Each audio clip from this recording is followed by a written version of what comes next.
Hey everyone, how you doing? Hey, what's up? Hi. My name is Nick Thayer, if you don't know me. Thayer is my middle name, Robinson is actually my surname, but I don't think that's how I got this gig. That's just a little bit of superfluous information. I've known Porter for a while. We're on the same label, well, we started on the same label on Ausla. We've been on tour together a couple of times, so we're here to talk about Porter and his career, so let's get into it. Yeah, and I guess just real quick, hi guys, I'm Porter. I am 22 years old, I think, and I do like electronic music, obviously. And yeah, the last couple of years have been kind of weird for me, and because I've sort of changed up my stuff, and my music has gotten a little bit different than it was before, and I think we're going to talk about that today. Yeah.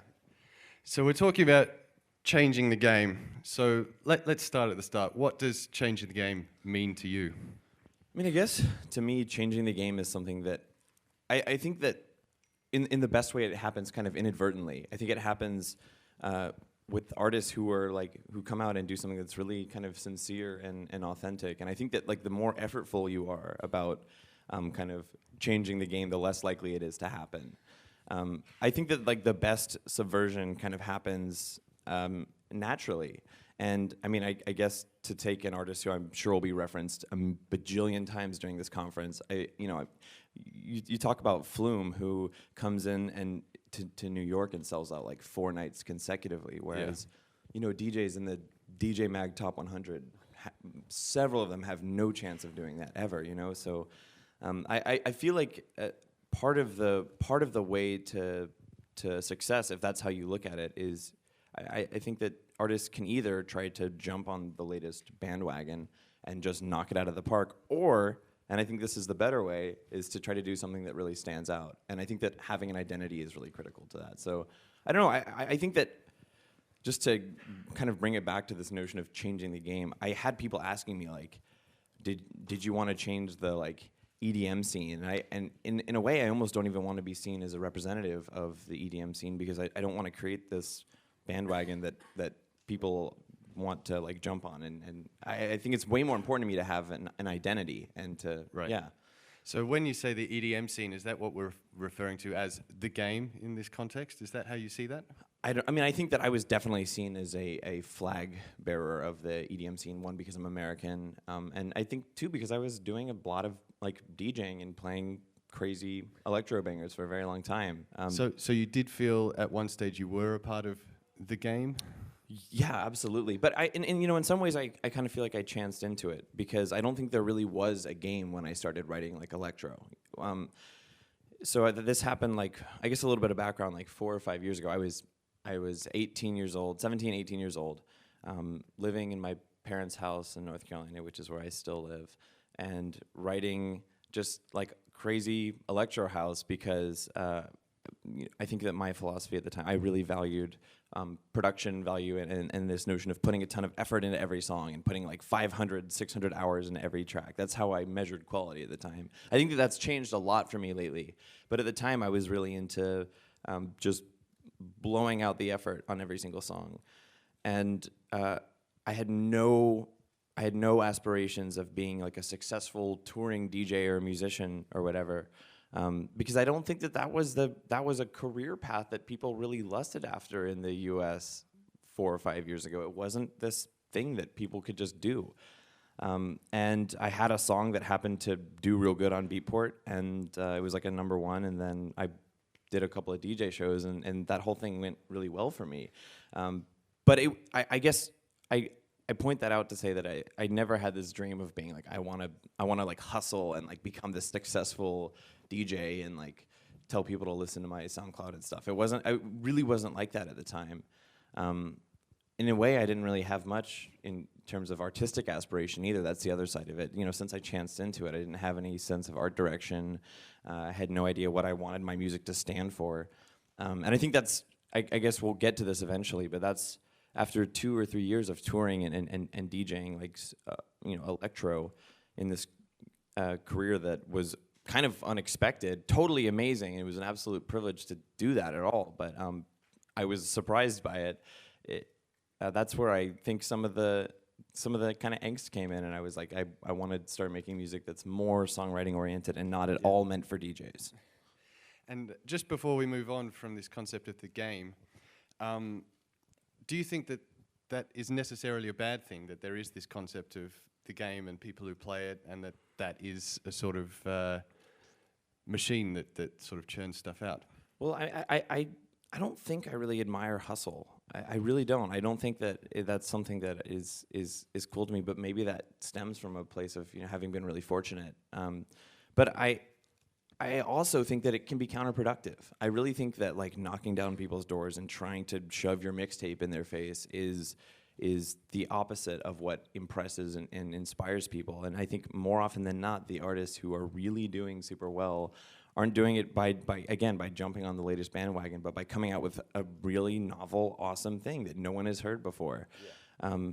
And I think that those are the things that kind of occur outside the game. And so I almost feel like people shoot themselves in the foot by trying to play the game and be like, I need to write this song because that's the flavor of the month. Right. And I think that doing something that really exudes an identity is way easier said than done. And so I'm not saying that authenticity is this magic bullet, because you could do something that's authentic and you might just have bad taste. But I will say that I think that people who really buckle down and let themselves get inspired and aren't all cynical and jaded and have this notion that there's this system that needs to be gamed, I think those people end up inspiring folks, and a lot of time have successful music careers. That's what connects with people. Yeah. Yeah. So let's talk a little bit about Worlds now, about your album, and take us a little bit on the journey from Language to Worlds, because following you on Twitter and seeing your journey, it certainly wasn't a very straight course to start at Language and end up at Worlds. So take us on that journey. Right. Well, okay. So, like I was sort of outlining before, I was definitely taking this production first standpoint and songwriting and ideas and art second standpoint when I was originally writing music. I definitely came from this little internet scene of young producers who were interested in showcasing effort through music and not really ideas.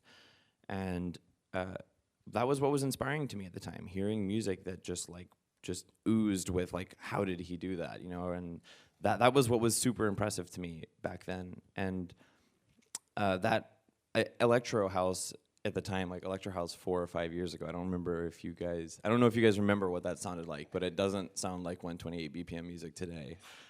It was, that was a very nice format, I think, for showcasing effort, and you could put tons of sounds in there and they could all be weird and abstract, and but it always, in some way, was this very functional thing. It was this music for DJs. And that happened to go well. And I did a couple tours. Skrillex put me on. And then I got home and I took I guess Language was kind of what was the bridge between my oldest material, which was, again, very aggro, and my new stuff, which is very fluffy. And Language, I wanted to write something that was really beautiful and melodic, and I grew up listening to music that I think was very pretty, but I didn't think that it was this great way to showcase effort. But I think as I kind of gradually got bored with this kind of production pornography, I got more into this notion of like writing inspiring, beautiful stuff. I think Language was the bridge to the world stuff. And then I took a couple years off of touring, doing the occasional weekend and the occasional festival. And I just, I was at home and I was with my 2 dogs and like my mom and my dad and a lot of like coffee, and I just really let myself get inspired. And like I would look at beautiful imagery and net art that I thought was inspiring, and there was a lot of introspection too. Not to get too self-indulgent here, but I spent a lot of time like revisiting the stuff that I loved as a kid, and a lot of that for me was like N64 era games and sound font music and kind of like anime OST stuff to get super indulgent. And I guess this is probably the most important part of that, which is I've been writing music for 10 years. I'm 22. I started when I was 12.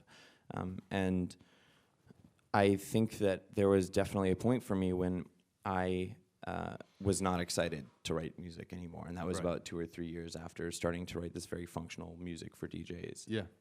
And when I decided to kind of eschew that and go home and write stuff that was purely personal and be like, I might not make any money ever again, for the first time in half a decade, I felt like I was in love with writing music again. It was that feeling of inspiration that everybody lusts after. It's just the best feeling in the world. And I mean, I was like, I'll write 1 or 2 songs in this vein that are kind of indulgent and not really meant for DJs. And when I did it, that was the end. I could never go back from that again. So you felt that was the real turning point where the concept of worlds started to crystallize and you could see the end of the road? Yeah, absolutely. And I feel like I kind of lucked out, and I think that if there was a signature to Worlds, it would be a lot of stuff that it's quite loud and melodic at 90 BPM, cutesy with Vocaloid. And the first song that I wrote that was meant for Worlds had all of those elements in it besides Vocaloid. And when I wrote it, I was like, this is so fully what I stand for. Right. Yeah, and I really wanted to embrace his signature, so I was like, I'm gonna write 2 or 3 or 4 more songs that sound like this on purpose. And so, with your musical journey, do you see Worlds as a finished concept that's done and now we try and do something else, or is it a step on the journey and the next thing is going to take those ideas further? Well, I just spent 2 months on tour in the US, and I'm not really able to write music on the road at all. I have to be at home to do it, and I definitely let myself like romanticize what it feels like to write music when I was on tour, where it's just like you're just happy and writing beautiful stuff forever. And I came home, I had 3 weeks off, and that was my opportunity to do my first thing after Worlds. And I wrote music for 6 hours every day for 3 weeks, and I have kept none of it. So it's hard for me to say what is next after Worlds. I mean, for a very long time, I think that a lot of my favorite artists have this like signature, you know? I mean, I think that the best example of an artist who has a really signature sound, I mean, Justice is an amazing example that when it is unquestionably them when you hear that sound. Within seconds, Yeah, and so in some ways I'm not afraid of like kind of repeating myself and really identifying what it was that I think made Worlds unique. So I'm definitely like, when I open up a new project, I'm starting at 90 BPM, and I'm like, I'm gonna do something 4 on the floor at 90 melodic. And because I really like that tempo at the moment, but also I like this idea of having a sound, you know? But it's just hard to say, you know. I mean, I think it's this idea of having a signature versus being redundant, you know. Yeah. So it's a fine line. Yeah. And so you were obviously very involved with everything to do with the Worlds concept. You were very involved with the visuals for the show, and we spoke downstairs about the music video concepts as well. Are those things that came later, or was that all happening at the same time? Like, whilst you were writing the album, could you see the show in your mind? Was it developing as a unique thing? Yeah, the art direction of Worlds was something that I started on as early as the music. Right away when I wrote the first 2 or 3 songs that I knew were going to be on the record, I had already started compiling this like mood board thing. So I was just like scrolling down on Tumblr and finding beautiful net art and like Magic the Gathering card concept art and like video game concept art and saving stuff that felt vast and beautiful and in some ways surreal. And that's how the music felt to me. And I compiled this big mood board of stuff that felt like Worlds visually to me. And at the same time, I started on this other document, which is it's like more jargony shit, but like a style Bible, which was more of like a written direction for Worlds. So it was like a 19 or like 20-page document that contained instructions that I wrote for people who would work on tour visuals, on music videos, on cover arts. And it laid out all the themes. And, you know, just to like give an excerpt of what that might have looked like, there was a whole bit on surrealism and the particular kind of surrealism that I like. And so there would be a little footnote, like when I talk about something being surreal in terms of like art direction, I don't want something that's like trippy or psychedelic or seems drug-inspired. The sort of brand of surrealism that I like is more inspired by like glitch and video game aesthetics. And so, you know, I think that there's so many places for people who you work with to get it wrong. And there's no reason not to be super, super clear with folks, especially if you're not capable of making a music video on your own. And so the art direction was really, really dear to me. And yeah, I mean, I think that probably a lot of the artists that I work with would describe me as being like this tyrannical monster, but it was so important to me that it feel right. And so it sounds like almost from the beginning, it was something that was meant to be experienced in a live context, like that there is the album there, but to get the full worldly experience, it is in that context. Yeah, I think that, you know, there's so many songs in the world that I like pretty much only because of their music video, and I think that it's just that when you see an amazing video, the association is just it can't be undone from the song, and visuals can just completely change how you perceive a sound. And so I don't know that I was necessarily writing the music with the live show in mind, but I would say like half of my effort going into the live show for the album was going into the visuals. Right. So I think that you know, if you get the sense that it like made the music better, it was probably because it was just a monster effort. But yeah, I guess just a little bit about the live show as well. So the way that I'm running that, I knew that I don't know. I feel like if I saw any of my favorite artists and it was like 75% cover songs with the hits sprinkled in, which is what, you know, I think a headliner or DJ set oftentimes is. Yeah. I would be kind of disappointed, and I think that DJ sets are the funnest thing in the world. DJing is like when somebody hands you the auxiliary cable in the car and you get to just dictate the music for all your friends. That's what DJing is to me, and that's wicked fun. But I think that, like, I don't know, if I went to go see Daft Punk and they weren't playing Daft Punk music, I would be really bummed. And if I was going to see Kanye and they weren't playing Kanye music, I'd be very sad. And you know, I felt like with my live show, I wanted to make the ultimate experience for people to whom my discography is important. So it's my live show. My new live show is like, it's only originals, and I'm singing and I'm playing keys and I'm triggering samples, and I have everything. This is kind of technical, but split into multi-track. So I have like drums on one channel and bass, leads, vocals. So I can also do interesting little rhythmic tricks and affect each channel individually. But I think the most kind of evident way, the most important thing about it is that it's only originals. And I think also I just had so much more control over the art direction in terms of the visuals, which makes it feel probably more like the record. So getting back to what we talked about before and bringing that back, you know, you talked about writing music because you enjoyed writing music, and that was sort of what you felt was changing the game, and because it brings that authenticity to it. Do you feel that that's the same with the live show, is you're bringing that much more realness and that much more of yourself and your authentic porterness to the show, and that's where that fits in? You know, I would like to believe, I think that maybe it's some of the raw bits that creates the appeal, like the fact that I'm singing, or like that the melodies aren't quite perfect rhythmically because I'm playing them live. Right. But I really do think that probably, I don't think that's really true. I think most of the appeal really comes from the fact that the visuals are super tight, and it's super close to the vibe of the record. And you know, I mean, I made a bunch of new versions of the songs on the album, deliberately trying to make them a little bit more surprising, and throwing in references to older material. And but I don't know, maybe that part of it does really work for people. But I think that I had the option to go up and play. I could just play a piano and sing my songs. That would be super raw. That would be super authentic or whatever. But that wouldn't be very good, you know. So there's definitely a balance to be struck. I don't know, with some LED screens and some fire. Yeah, maybe just production would carry the rest of that show. But yeah, I think that it's hard to say where the appeal really comes from, I guess. So let's change tack a bit now. And you've said in the past that you spend like 1.5 to 2 hours every day searching out new music. Mm. Why? That's a lot of time. And how much good stuff do you find? How much do you keep? What do you look for?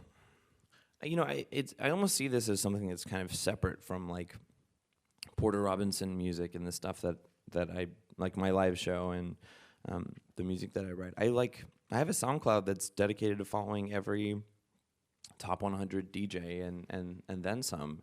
I think it's just because I really like novelty and I really like hype. I know it's silly, but like when I hear something that I've never heard before, I love that feeling, and I think that's one of the greatest things about electronic music, particularly DJ oriented and like DJ oriented electronic music and music that's meant to just be as exciting and crazy as possible. I mean, I think that stuff has sort of fallen out of fashion, but I also think we can all, I know, to me, there's a massive amount of appeal in hearing something that just makes you go, I've never heard that before. That's really I mean, I don't know. I still like listening to what people are doing, even if, you know, I'm not looking for like a new style of drop or whatever to imitate.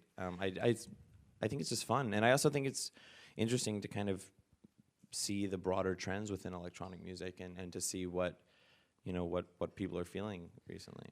And does that come back to sort of what you were saying before about when you first started making electronic music and like the how did he make that type sound? Is that still a feeling that resonates with you? Well, I think it's a slightly different thing because I think that what was so appealing to me at first was stuff that was just insanely well produced, music that was, you know, just from a very, very technical standpoint, just perfect.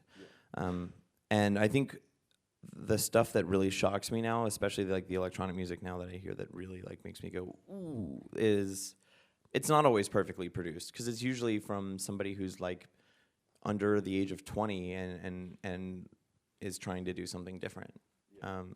So I don't think that like crazy production prowess impresses me as much anymore as like ideas do.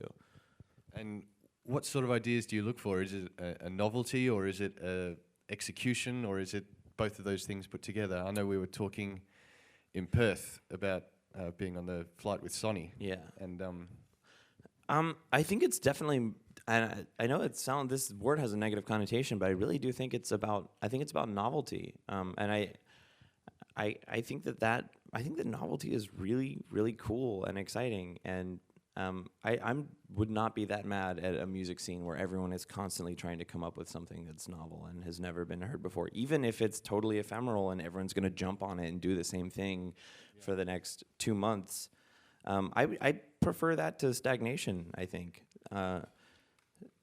So I really do think it's about novelty. I love being on SoundCloud and seeing something that everyone is freaking out about, and then you listen to it and you're like, oh, that's why everyone's so excited. It's because this is something that's really fresh. And that's essentially what novelty means. It just means it's new. Yeah, exactly. And you know, I don't think that that's something that I want to take into my own songwriting very much. I think that what inspires me more in terms of my own songwriting is like stuff that kind of is goosebumpsy and very beautiful, and I'm definitely coming at it from more of a songwriting approach with a super slowed down dance beat background. But there's also this part of me that has DJ'd for years, and I just love hearing new cuts. I do. So of this, let's say in 1.5 hours, you're going to listen to, even if you're just skipping through approximately 100 songs, that's one song a minute. How many of those 100 songs would you actually track down and save to your hard drive and listen to again, or is it just a constant stream of new music coming through? No, I think I'm kind of selective about what's inspiring to me. I mean, I think that it's pretty easy to identify when something is just like a part of a bandwagon, and that's not novel, so it doesn't like really impress me that much. So I think it's like 1 out of every 70 songs that comes up on my SoundCloud that I'll click like on. That's a very specific 1 out of 70. Yeah. I think that's more or less you're asking for a guess, so I think it's pretty close to the ratio. That's pretty good. I like that.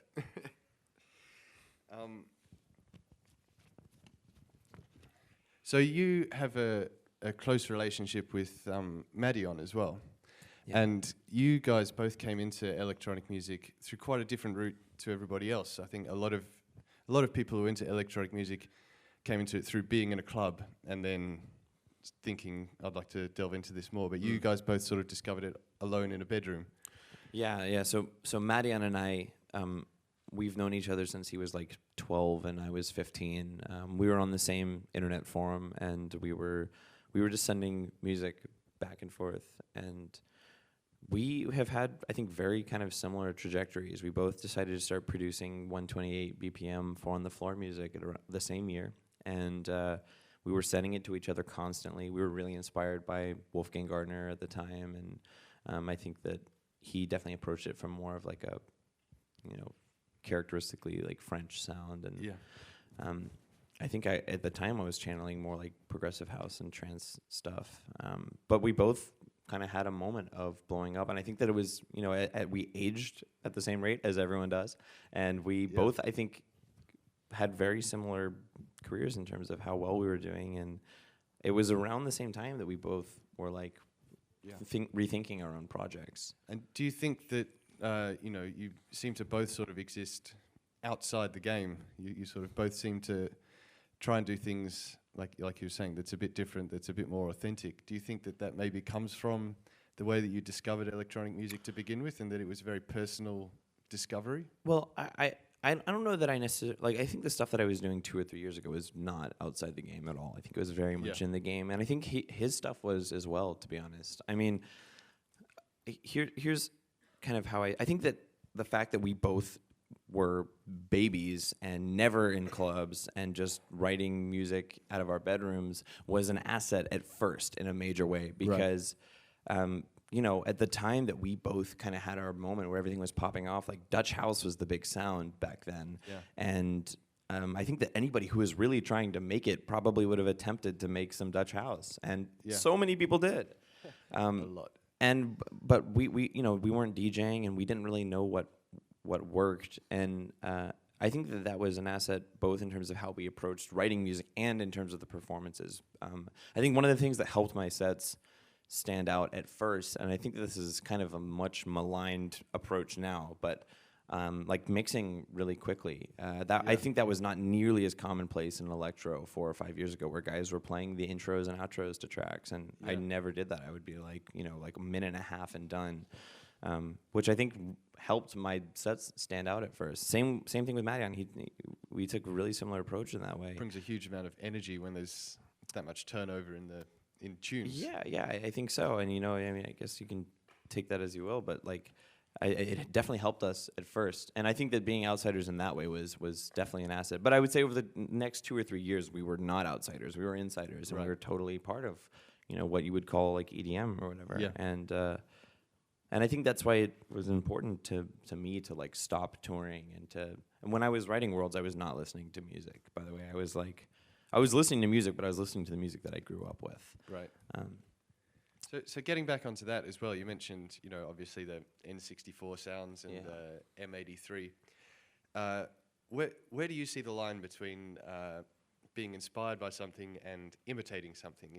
How do you let yourself be inspired by those things but not suddenly sound like you're trying to make N64 music? Yeah, I mean, I think that with sound fonts, I think that it was very clearly an homage in some ways. Like I was using instrumentation that was almost like straightforwardly a reference to Legend of Zelda: The Ocarina of Time. I mean, I think that those instruments had such a have such a nice timbre to them. I mean, so like sort of that era, I guess, like late '90s, early 2000s. Yeah. Those instruments, they were like sample instruments, and so they were like pianos, but they were all super low bit rate, and they didn't have a ton of velocities recorded for them. Yeah. And they didn't have any sense of dynamics at all. And I think that music that was written with those constraints, like music for Ocarina of Time or Super Mario 64, had this very unique timbre to it that came about as a direct result of those instruments being kind of awkward. And so I think that it's almost impossible to use those instruments without it being a reference to that era. And I think it really clearly is. In the second break of Sad Machine, I'm using a General MIDI harp. And these aren't like instruments that are ripped from Zelda, but it's the same source, essentially. And it's very hard to get those similar emotions with other instruments. Yeah, it's very much that sound set. I guess so. And it's interesting in a way because I think that you sort of limit your reach by doing something that is only really nostalgic to a very small set of people. Well, not a very small set of people, because a lot of people have played Ocarina of Time, but like a lot of kids under the age of 14 have never even, they don't know what that game is. Yeah. So I really do feel like it was almost, I think it was really clearly a reference to that style of instrumentation. I was on Twitter being like, "Hey, everyone, listen to this song from RuneScape," because that was a game that also used those terrible sounding strings, and I just love it. It gives me goosebumps, and I think there's nobody who's not imitating. I think every artist is the sum of their inspirations, and I think anybody who is not channeling the stuff that they love probably doesn't like their own music. So how do you go about doing that channeling? Is there a specific internal process that you have where you think, I want to take this sound set, but then I want to write my own song with that? Or is it just something that happens more naturally, that those are the sounds that you gravitate towards? I think that I definitely, especially in my new music, find myself reaching for sound fonts and reaching for general MIDI instrumentation, because they just have this timbre that is nostalgic, inherently. Like I did use a couple of like 80s sounds on my record, but I think that I have a much more probably authentic nostalgia for late 90s, early 2000s naturally, because I'm 22 years old. And I still did grow up listening to 80s records because of my dad. But I love this idea of pushing a newer nostalgia, and I think if music is going to be retrospective, then it's naturally going to move towards newer and newer forms of nostalgia. And I think that you see that in artists who are employing like low poly, kind of bad 3D looking visuals, and that's something that I've definitely embraced. Is just like low polygon 3D visuals. I think you just. I think as long as music is looking back, you're going to start seeing the timeline moving forward. So talking about moving forward and your endless searches on SoundCloud for new sounds, where do you see those sort of macro and micro trends moving at the moment? Is there specific sounds you can hear coming into the new music that everybody's writing, or is it more of a general thing? And is it different in America compared to outside of America? I mean, I think that if there were any kind of trends that are super evident on the internet, it would be, the most obvious one would be people taking inspiration from, Deep House and UK Garage and stuff like that. And then I think the other big one would be people channeling like Australian artists and like Flume and Wave Racer. I think those are the major trends that I identify, but they're definitely not isolated to the UK or to Australia. There's so many young artists in the US right now who are definitely writing like not fully quantized, super side chainy hip hop beats, and I don't know. I mean, it's really surprising to me that little regional scenes and niches can even exist anymore, because people ask me like about the Chapel Hill music scene, and I'm like, I have no idea. I grew up on the internet, dude. Like I've never seen a concert in Chapel Hill. And yeah, I guess I'm kind of interested in what causes a sound to emerge from a certain area, because nothing is isolated anymore. Everything exists on the internet. So, Australia is just clearly killing it. So many of my favorite artists are from here at the moment, and I almost can't figure out what's in the water, or like why it wouldn't have already proliferated to the rest of the world. It's a great place to be. Yeah.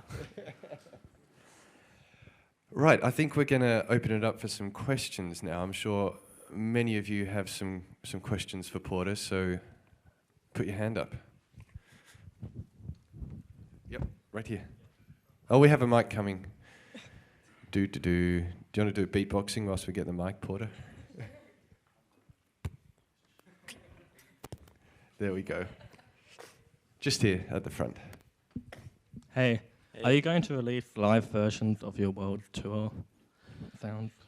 It's hard for me to say. I know that people are wanting to hear those versions of the songs, but in another way, I kind of want to leave those, as a special treat for people who would come to see the show. So I haven't really made up my mind about releasing live versions of the record. Sure. That was something that a lot of people wanted me to ask you. Yeah.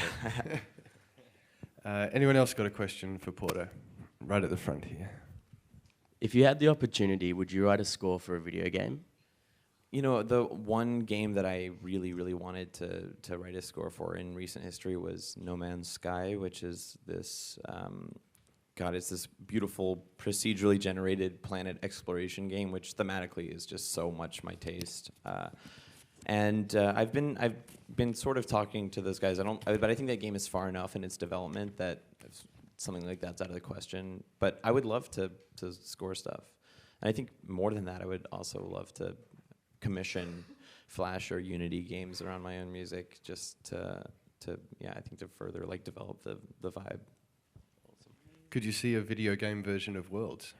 I think it would be really cool if it would be done right. But you know, I mean, I've spent a lot of time like I commissioned a little, kind of like a longer form video, like a pseudo short film thing for the record, and I ended up scrapping it because it just wasn't good enough. And I would rather leave the imagery to the imagination than showing people and saying this is what this record looks like, and it's not fully there, you know. So it in some ways less is more in terms of establishing an art direction.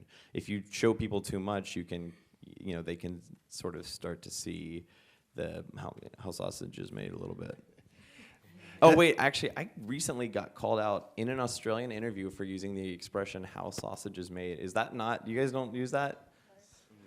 Okay, yeah. So that is something that people say to express like how ugly the process behind creating something can be. So everybody enjoys eating sausage. Nobody wants to know how it's made. Yeah. That actually gives rise to another question. You're very interactive with your fans, and you have a very passionate fan base. Is that something that you intentionally cultivate as well, or is that just something that happens naturally? And how would you suggest other artists follow that road? You know, I don't know if I necessarily do interact more than most artists. I think maybe at first I did, but I don't know. I don't know if I really have a suggestion for how other artists should do it. It's just whatever your personality is. You know what I mean? I think that some artists, if you saw like Gesaffelstein on Twitter being like, hey, thanks for coming to the show, like it would be really the wrong vibe, you know. And I think that it's a by artist type of consideration, which ties in with everything else you've said today. Be yourself. Yeah, be authentic. Anyone else got a question? Right here. This is very inquisitive part of the audience. You guys, not so much. Hey, Porter. Hey. Hey, so what do you do when you feel uninspired and you keep hitting writer's block? Do you just keep pushing yourself until you find something, or do you just allow yourself to have a break and just chill out and let the inspiration come to you? I think it's definitely worthwhile to try something every day, but I don't know that it necessarily works. I mean, I just spent the last 3 weeks writing 2 beats a day every day and kept nothing. So, but there have been times, I mean, I think that if there was a foolproof way to deal with inspiration or to deal with writer's block, then writer's block would not really exist or be a problem, you know? I mean, it's the nature of that issue that there's not a great way to deal with it. I've had 4 or 5 month periods before where I couldn't be productive. But there have been one or two times in my life where the way that I broke it was by just continually attempting and just constantly writing stuff. So I think that's a good approach. I think that, I don't know, I mean, I think that it can also be inspiring to try to write something that is out of your normal vein, you know, and trying to write something that doesn't feel like you. It can be liberating in a way, but you know, you might not end up keeping it. Someone from up here we go, right up on the side. Does anyone know how much longer we've got? 2 more questions? 1 more minute, okay. It sounds like you keep a pretty close eye on sort of micromanaging, not micromanaging, but controlling, the production, the video production, etc. of what you create. Is that ever an issue when you collaborate with other artists? I've only done a couple of collaborations thus far, and I mean, I did one with an artist named Matt Zoe, and he was very deferential in terms of what I wanted to do with the visuals. The music video is super anime inspired, so it's just totally me. And there was like comments on the video like Matt had nothing to do with this video. I think he would totally embrace that. But you know, I'm interested in doing more collaborations in the near future, and it'll be interesting to see how the visual thing comes out. I actually like this idea of. I think it would be disappointing if two artists who have a very distinctive sound collaborated and it didn't feel like the exact medium of their two styles. Like, I think that if I was to collaborate with somebody who sounded very differently from me, I would kind of try to macro manage it in this way to try to make it sound like what people would want in a weird way. I know that sounds insincere, but I love this idea of a collaboration that actually feels like both artists. Because what happens all too often, not to go on at length, but like, when two artists admire one another's styles and they draft up something to send to the other, they almost always end up pandering to the other guy and doing something that sounds like the other dude, and it's this like weird half-baked version of the other guy's identity. And the other guy probably wants to collaborate with you because of what you do. So I think that it actually does like an effective collaboration between two styles. You have to like talk about it, you know? I think that it actually requires some discussion in advance so that you're not both doing a crappy attempt at one another's styles. This has nothing to do with visuals anymore, but there's some wisdom. Right, well, I think Is that it? that means we're out of time. Please put your hands together for Paul Robinson. Thank you guys. Thanks so much. Thanks for listening.